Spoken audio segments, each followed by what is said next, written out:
Hey everyone, welcome to Miles Beyond the Page. I'm your host, Michelle Miles, and this is the show where we dive deep into the world of writing and publishing. Each month, I sit down with authors from every stage of their journey, whether they're just starting out, building their readership, or seasoned pros with stories to tell. We'll explore their creative process, uncover tips and insights, and celebrate the highs and lows of the writing life. So grab a cup of coffee, settle in, and join me as we go miles beyond the page. Today, I'm excited to host my friend Misty Evans, who I've known since our very early days in publishing. She's joining me today to talk about all things writing, including her newest release. Hey, Misty, thank you for joining me here in my debut. Well, thank you. I feel really honored to be your first. Yeah, of course. I'm excited to have you. So let's kick off with talking about your new book and what inspired you to write it. The latest book, as we're recording this, is Redeeming Meg, and it's the first book in my new spy series, The Black Swan Division. It's co-written with my son, Ben Nolan Vanderclay Evans. Uh, he's going by Nolan Evans because that's just, we decided on he would have a pen name too, so that's fun. And we thought about doing it back, oh, I think it's probably 2021 when we first started working on it. So Yeah, that's yeah, awesome. yeah, it's been kind of hit and miss because of course he has full-time job and he has life things going on, but it was kind of on my bucket list to do something that was a legacy project with my sons, my twin sons. And so his brother is the one who does almost all of my cover art. So he did the cover art, and Ben and I wrote the story together, and we're working on the second one right now that'll be out in March. So That's exciting. I love this so much. And yeah, how exciting to write with your son. I know it Um, is. It's really cool. And he's really good at brainstorming stuff with me because he really enjoys this sort of genre with the mystery and the yeah, espionage and that sort of thing. So that's so cool. I love that you're sharing your writing life with your son. And I've known you a long time since our Samhain days. I yeah. think that's been like a decade, maybe. It's been a long time. Yeah, Yeah, I it think has. my first book there was published with them in 2008. Oh So, wow. See, and my yeah. first book with them was 2006. So yeah, Yeah, it's been a it's been long a time. long time. You've been Um, in the publishing world and seen a lot of changes. oh yeah, all the changes. So I know your background, but for those of the viewers out there, what inspired you to start writing? I've been writing my whole life. So literally, I always tell the story about when I was really little, before I even knew my alphabet, we would sit in church and I was always very bored and I would fall asleep during the sermon. And my mom would give me, she always had these little spiral notebooks that she carried with her with her grocery list and stuff on it. She would give me those, one of those and a pen or a pencil, and I would pretend that I was writing stories. No, I didn't. I was just scribbled, it was just scribbles and drawings and stuff. And then I would try to tell her the story on the way home. And I would go home and I'd tell the story to my dolls and stuff. And it was basically some of the books that I had that I loved. And I was just taking those stories and kind of rewriting them in my own mind and Sure. going, like where the story ended, I kept it going, and I've really been a storyteller my whole life. So I wrote many, many things through the years. And when I was in fifth grade, I paid one of my friends she had a typewriter and I had a typewriter too, but I didn't want to spend time transferring all the written stories to a typed page. Like that wasn't my thing. And I paid her a nickel for every story that she typed. So she would take my notes and she would type them, and then I'd have a typed story. So um, That's awesome. the Do you still have any of those? I think I have one or two. They're like up in the attic. They're real, they're so horrible. Like you Yeah. don't.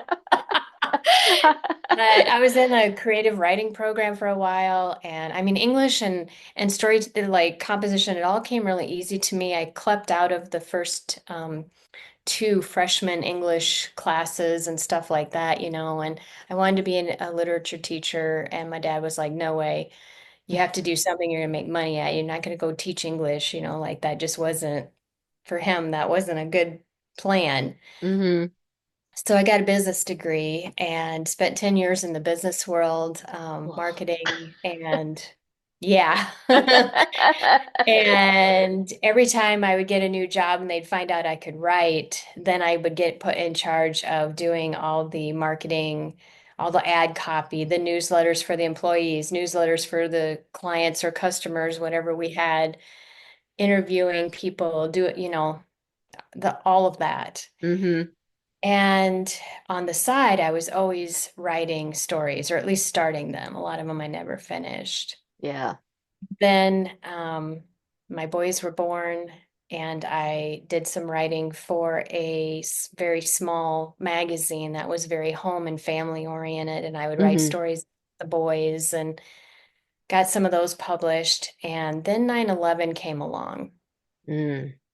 And Yeah. 9/11 was kind of a wake up call for me because I realized if I was ever going to actually become a published author of fiction, I had to make it happen. It wasn't just Yeah. going to happen out of the blue. I had to take the steps and make it happen, and that was the beginning.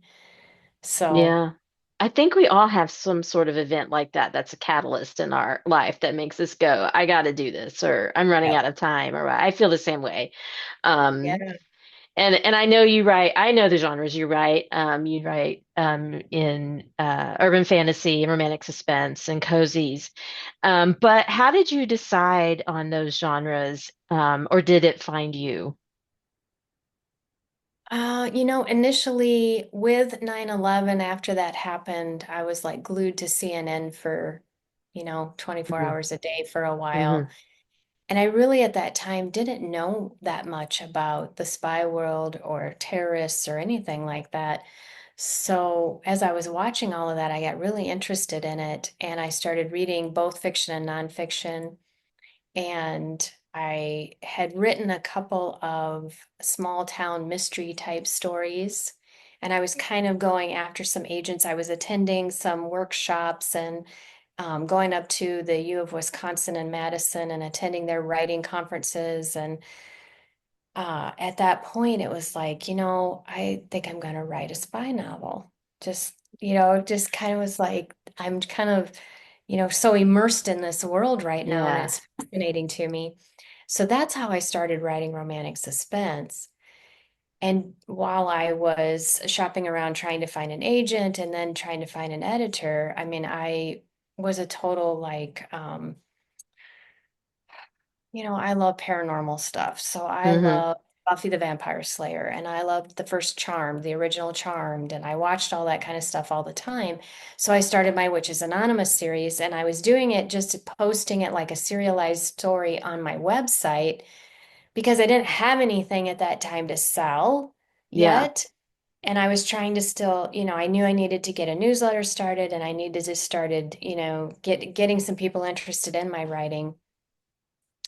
And the first story that I wrote in that series, I gave it to my agent. She's like, "Ah, it's a cute story, but it'll never sell." And then we ended up selling Operation Sheba, which was my first romantic suspense. And that editor had said to me, "If you have anything else like this, send it to me. Hmm. I want it." But there was another editor at Sam Hine at that time, and she was running a contest in the paranormal stuff for short stories Yep. and wanted to put like four of them in a print anthology. And so I sent my first Witches Anonymous story to her, and it won one of the four slots and got printed in Yeah. that. And I was like, I really like doing both because the romantic suspense was so intense, Yeah. so much research. Like, I mean, really, even when I got my first agent, she asked me, "Are you actually a spy or a former spy?" Because she's like, she was in Washington, D.C. She's like, "I'm around these people all the time." And she said, your book is just so so well researched. Like I thought maybe you were a spy. You know? I'm That's like, yeah, awesome. maybe I am. I So remember. anyway, Oh, sorry. Go ahead. no, I was just gonna say, so that's kind of how those two came along, and then the rest of the stuff was things that I'm a Gemini, so you know me, the more genres, the better. And pretty soon I had people reading, both of those. And then in 2018, I think, I decided to try cozy mystery. I had a Yeah. publisher who was asking me to write a series of books for them that was cozy, but paranormal cozy, because it's Hmm. hard for me to write a straight cozy. It's kind of like me writing a straight mystery, like, or if I tried to write a straight romance, like there's always a dead body that's going to show up. If I try Yeah. to write a cozy, there's always a witch or magic that's going to show up. Like there's certain things I just can't seem to get away from. I So think that's that's just how I got into cozy. yeah, and I think that's just part of your writing DNA. When you know that and you just can't help yourself, you've got to have Yeah. some paranormal in there. So there's one of my friends who is a big author. She and I wrote a contemporary romance series together. Mhm. And it was so hard for me. I was just like, okay, 3 books and I'm done. Like I loved the characters and I loved the story and I loved working with her. That was not the problem. I just simply could not write a story where there wasn't some kind of mystery suspense thing going on? Yeah. So like, That, I understand that because almost everything I write has some magical something in it. So yes, yes. even my And urban fantasy. so that the series that I ended up doing is a fairy tale retelling, like you're Yes, right now, and I love doing that. I And I, loved those books too. So yeah. yeah, Um, so what was, I think you already talked about what was your first story and what did you learn for it? But you kind of already covered that with writing your yeah, in your little notebooks, which yeah. is awesome. Um, so let's talk about the creative process. I still have a copy of your first book, Operation Sheba. I still have that, and I loved it. What does your typical writing routine look like, and are you a plotter or a pantser? So that's a good question. I am definitely a plotter. I used to be a total pantser, Yeah, and it didn't work well for me because I would get to about the midpoint in every story and then go, I don't yeah. know where to go with this. I don't know what I'm doing. Even if I kind of had an idea of like what the climax was going to be and how I wanted to wrap it up, I would just write myself into a corner and then I would stop because I didn't know what to do with it. Hmm. And then I was coaching other people and I'm like, you have to have a map. You have to have a road map. You have to know where you're going. Even if you don't plot every single point out, so through my own coaching of other people, I was like, I became a better plotter myself. And I still really go by that. I plot out all of my books ahead of time. So like December is my time when I go and I plot all the books, pretty much all the books that I'm going to write the next year. So I Yeah. outline everything. I write the blurb, I do the Wow. outline, I write all of my calls to action and my advertising copy and, newsletter headlines, all of it. Wow, that's awesome. Yeah, if I get in the flow of a book, I want to be sure that I use that momentum while it's there. So it's not Hmm. just coming up with the premise and the conclusion, but writing the whole outline. And then when I do the whole outline, that doesn't mean I'm going to follow it. That's that Because my pantser characters sneaking in. like to go off on their own. Yeah. But I at least have that roadmap that gives me the ideas that I want. And I know my plot twists are, which my Yeah. plot twists are, what my tropes are going to be. I know all of those things. And then I just go ahead and capitalize on that. Like I'll take just a couple of weeks in December and then I do it again in June if I haven't done all of them, that are coming up, or if I've decided to pivot and do a different book at a different time or something like that. But that's kind of how I do it now. It didn't used to be that way at all. It was totally random. But my process is definitely pretty much every day I write. But this is my profession. This is my job that Yeah, I go to every day. So mornings are for writing because that's when I'm fresh and try to stay off social media as much as possible and don't get distracted by my emails and, all of that kind of stuff. So while my brain is still kind of over here in my imagination, which I have a very active one and always have, that's the time for me to write. And even if the first draft is total crap, it's better than nothing, right? You can't right, edit nothing. So that's always been my thing. Like the story writing has to come first because nothing else matters if I don't have the story to edit and to publish and to market. And, I support my family this way. This is my business. This is my right. job. So I have to have my priorities. Right. And I think that's something that is hard to teach a young writer, a new writer, that it is a business. It is a job. It is not, I mean, while it's a fun and you have a blast writing those stories, it's a mind shift too. You have to really make yourself it's a Right. business. So there's Um, two sides to it because there's the creative side and the business side. If you yeah. let either side become too overwhelming, you can burn out or you can, Mm, just end up feeling frustrated because your books don't sell and that sort of thing. But one of my earliest conferences that I attended, there was a writer there and I don't remember who it was, but he said he had two ball caps. So one was red and one was blue. So his blue ball cap he put on when he was going to write, and his red one he put on when he was going to do the business side, the admin side of his writing career. That always stuck with me. And initially starting out, I always had my little routine in the morning if I had to be creative. And this was before the boys got up and, woke up and everything. I had twins, so I had to write before they woke up and when they were taking naps or, at night or when they went to bed. And I worked around their schedule hmm. and, and it was tough. And people will say, because I'm going to be publishing my 100th book next month. And people are like, well, thank you.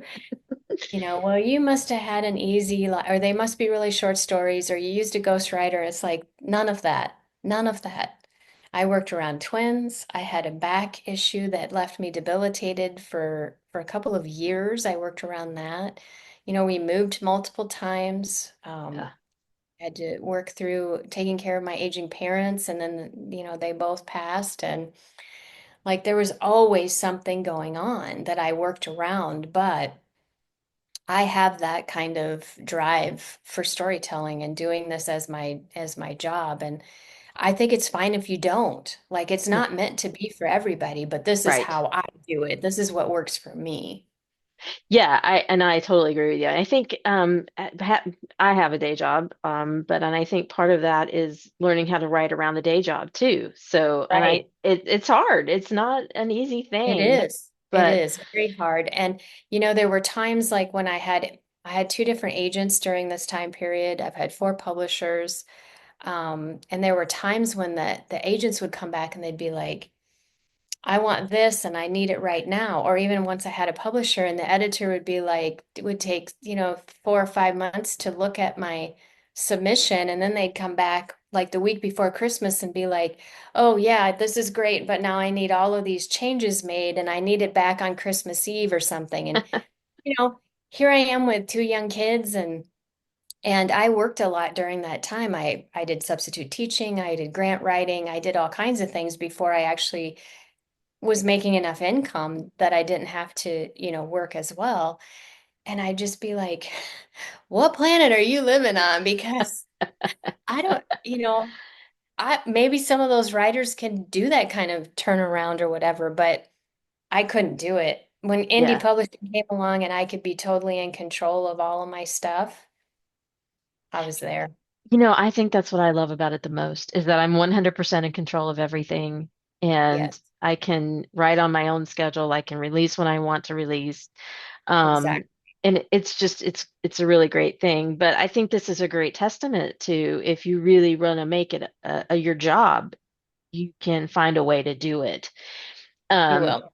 and that I think that's important for new writers to understand. If you're that driven, you can make it happen.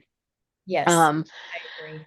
let's see. What was my next question? Yeah, so one of the things that I find when I get stuck in a book is I like to go back to the beginning and read the whole thing. So what is your, when Mhm. you get stuck, I know you said you plot now, but do you ever Mhm. have those moments where you're just Oh stuck? yeah, all the time.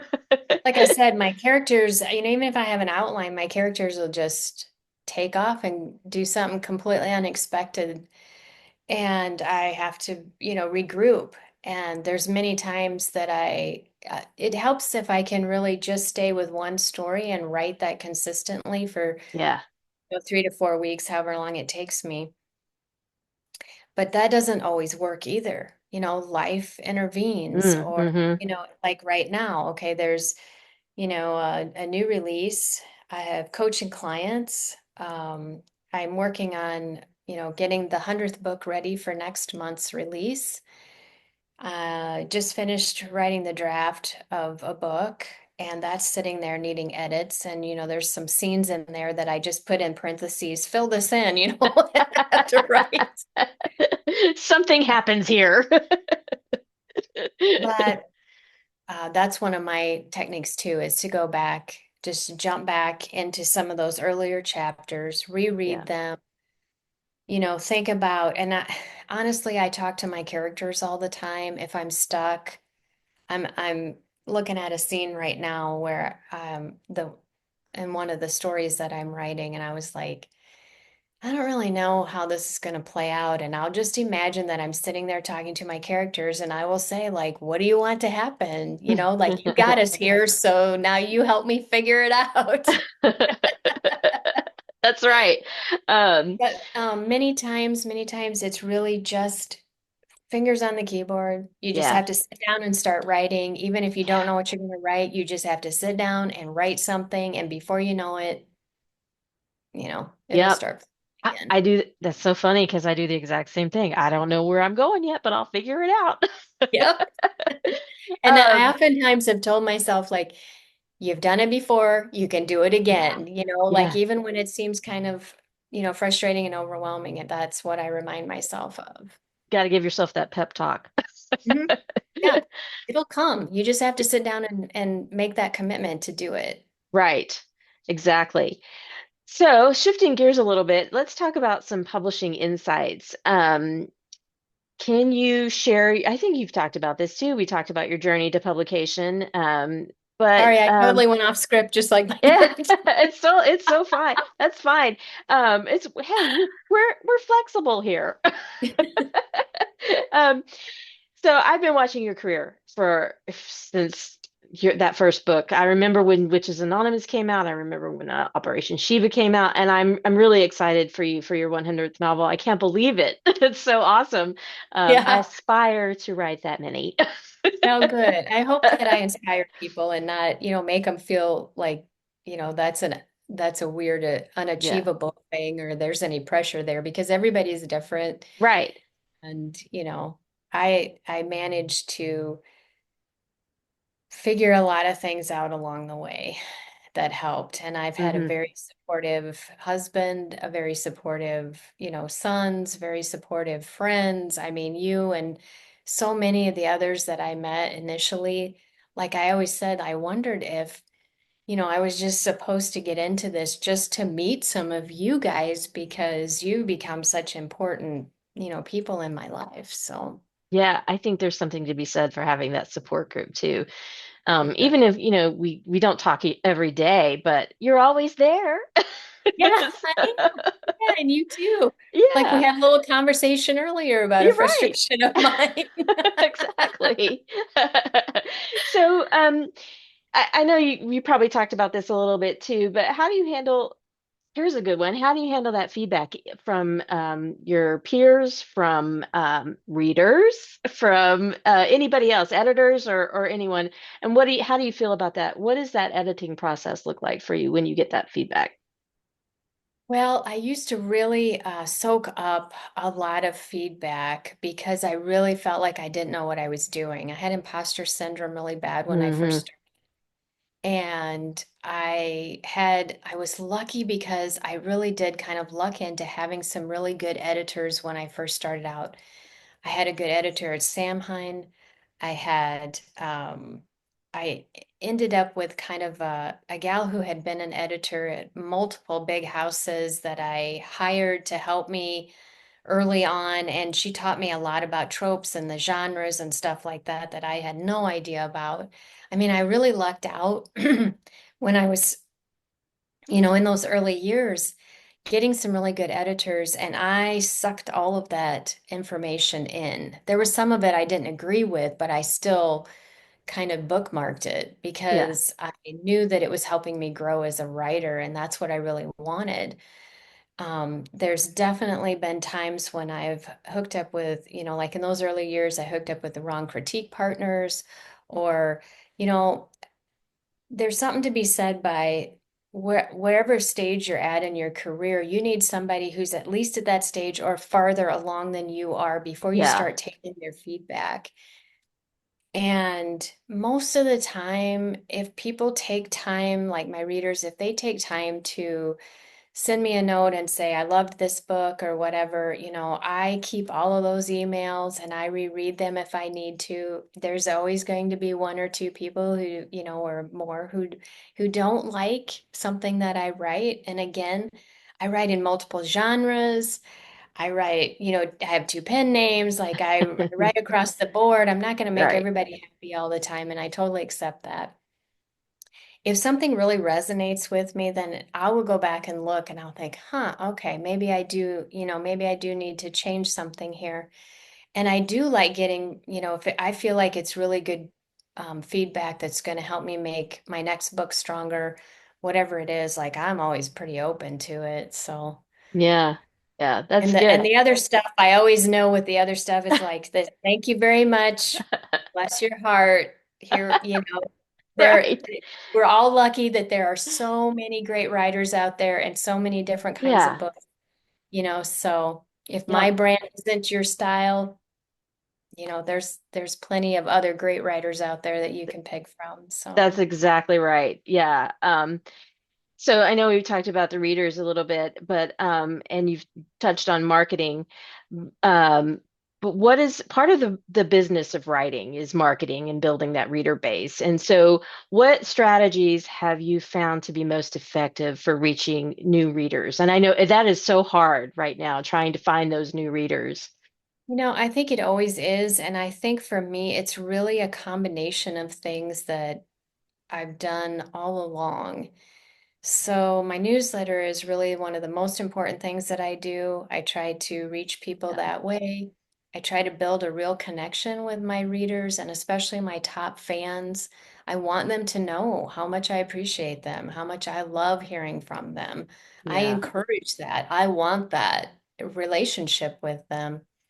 And finding new people, I love it to be more organic. Mm-hmm. I've gone through many, phases through my career where I've tried to, do a lot of advertising or do a lot of free stuff to try and get people to sign up and everything. And I just haven't found that to be as successful. It's like Mm-hmm. short-term success, but long-term, Yeah. I want those people who really love my books.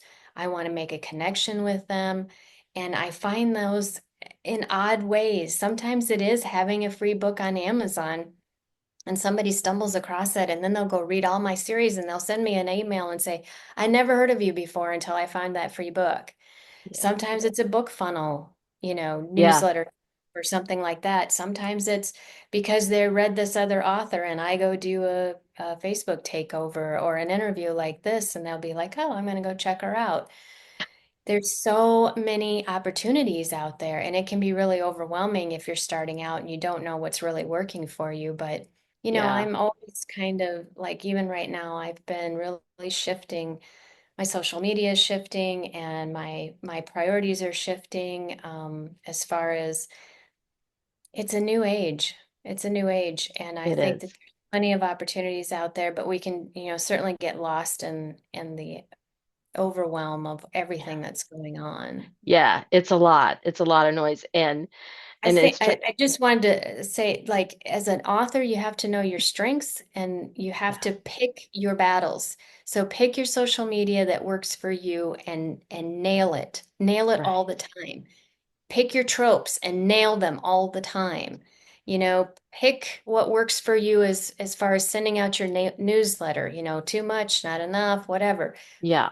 Once you figure it out, like keep hitting those strengths that you know that you have and don't try to do everything all the time. It's not going to work. Yeah, I think that's excellent advice because you'll just stretch yourself too thin.